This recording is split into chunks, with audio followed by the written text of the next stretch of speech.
So Josh, when it comes to carpeting, what types of carpet and what fibers are available to me? Yeah, as far as the structure of the carpet goes, you have a few different things out there. You have your looped carpet. When people come in asking for a Berber, it's more of a looped carpet. You get a tough resilience from this style of carpet. That fiber bounces back and doesn't show wear. When you have a twisted fiber, a straight fiber, you just kind of think of it, as sticking straight up, and it's very comfortable. However, over time in high traffic areas, that will tend to lay down and show wear areas. You also have textured carpet, which is a loop and cut pile.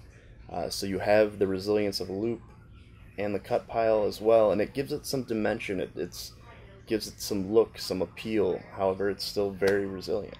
As far as fibers go, there's three main fibers. You have your nylon, your polyester, and your wool. Nylon, I would say we probably sell the most of, given its resilience. It's a very durable fiber.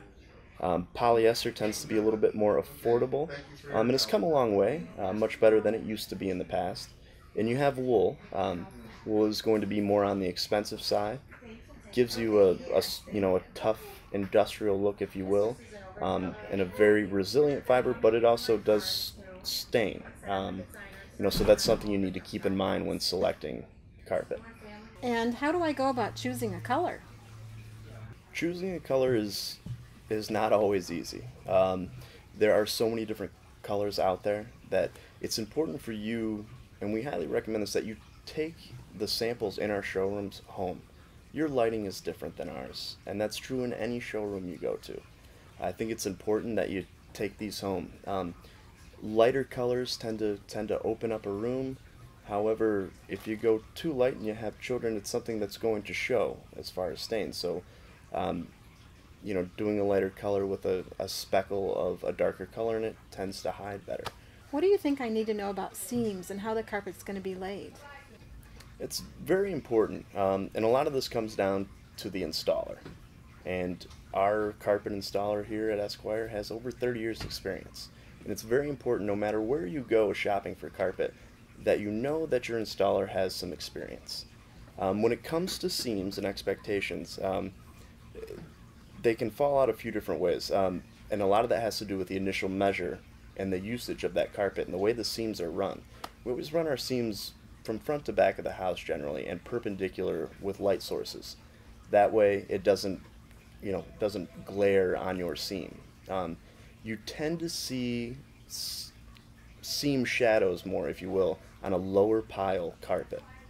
It's because there's not as much fluff there to hide the seam, and that carpet tends to want to peak a little bit.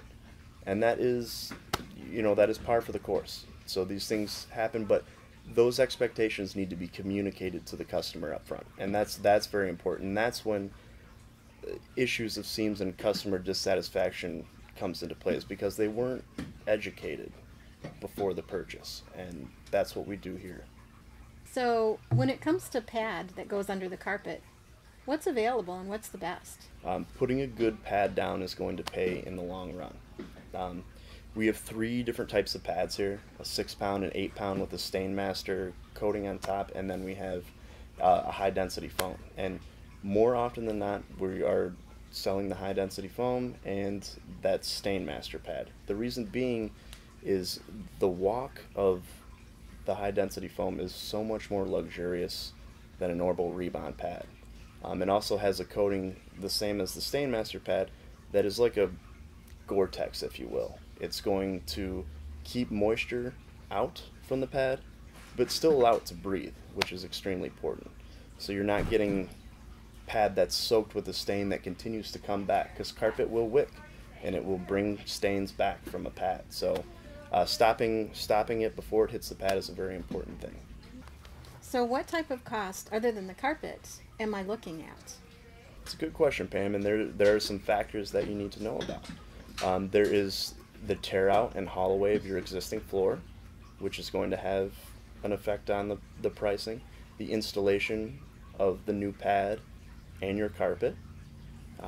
You're also going to have furniture moving, which here at Esquire we do for free. But these are all factors that play in, and No matter what flooring store you go to, you need to ask these questions because it's, again, it's being educated and having the right expectations.